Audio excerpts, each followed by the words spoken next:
Mulder's made it to the observatory, gotten around the fence, and starts checking the place out. He comes across the tape recorder still spinning from running out of tape. When he heads to the bathroom to refill his water bottle, he discovers a man inside, alive. That's interesting. It should be noted that this place was secured from the outside with a chain and padlock, as in around the door. So they either didn't bother looking through the tiny building first, or they deliberately trapped this guy in here. Unfortunately, the guy doesn't speak English or Neptunian, so there's no way that Mulder can communicate with him. Well, not easily. Just a general little bit of Spanish that most Americans know, like hombre and vámonos and quesadilla. Thing is, though, if you do speak Spanish, he actually says something incredible. That there were these lights in the sky, see?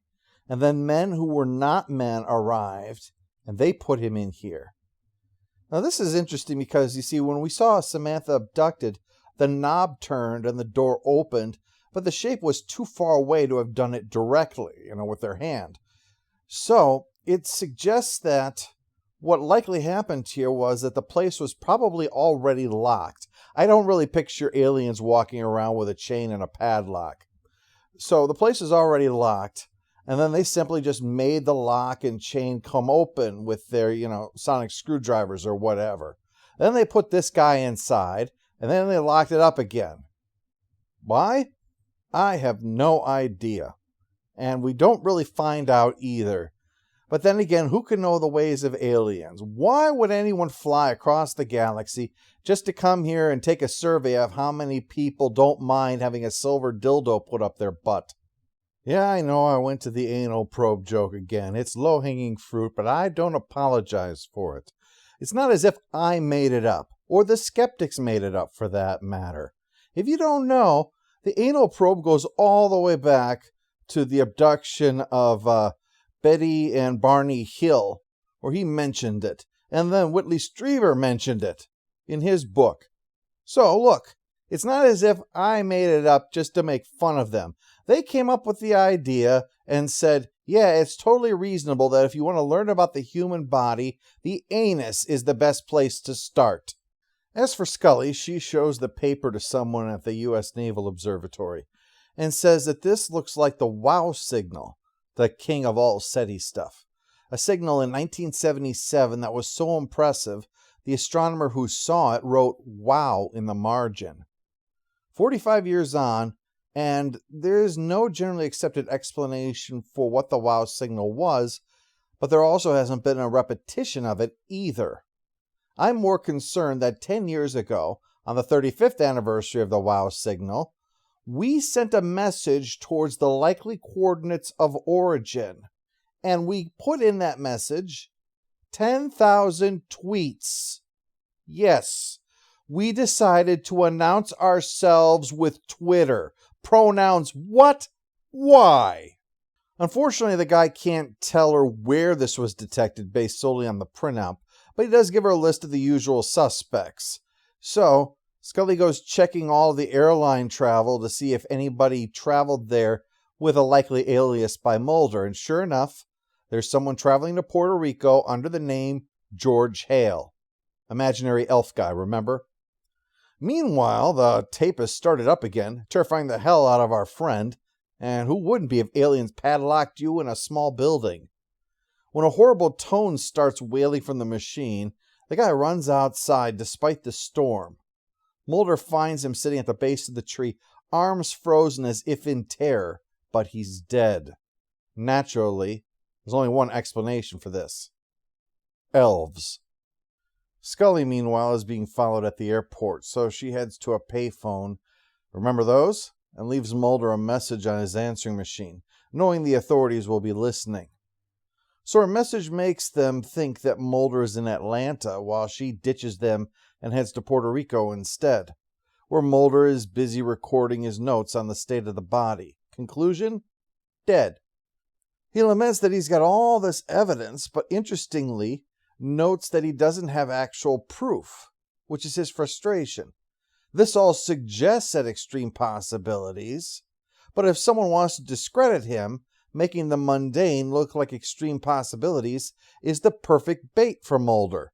That and a coupon for discount porn tapes.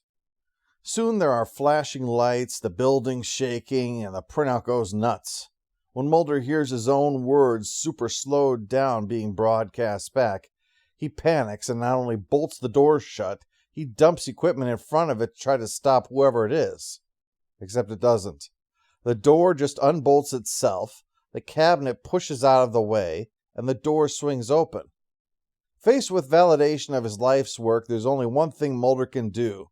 Pull his gun.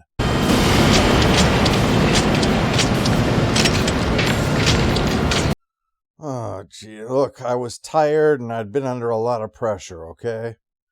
Actually, what's subtly significant about this is that Mulder is using the actual model of pistol that FBI agents used at this time. It's the Sig Sauer P226. Now, why is that significant? Well, because I've already talked about selling corpses at anal probes, why don't I tell you this story too? The U.S. military decided a while back they needed, one gun to rule them all. And so they made up a list of a massive number of requirements that they wanted the new sidearm to have to meet. And it came down to two of them. The Beretta 92 and the P226 made specifically for the test. The Beretta won, but some thought this was down to the price tag because when a Navy SEAL was demonstrating the new gun to a VIP, it failed so badly that it wound up blowing the slide into the SEAL's face. From then on, Navy SEALs went with the P226 because, price be damned, it was just plain reliable. No matter what environment they might have to deal with, salt water, sand, doesn't matter, the P226 worked.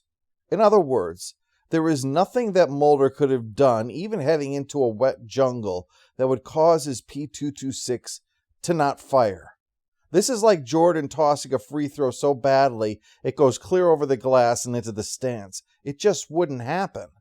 Which means that either one of two things have taken place here.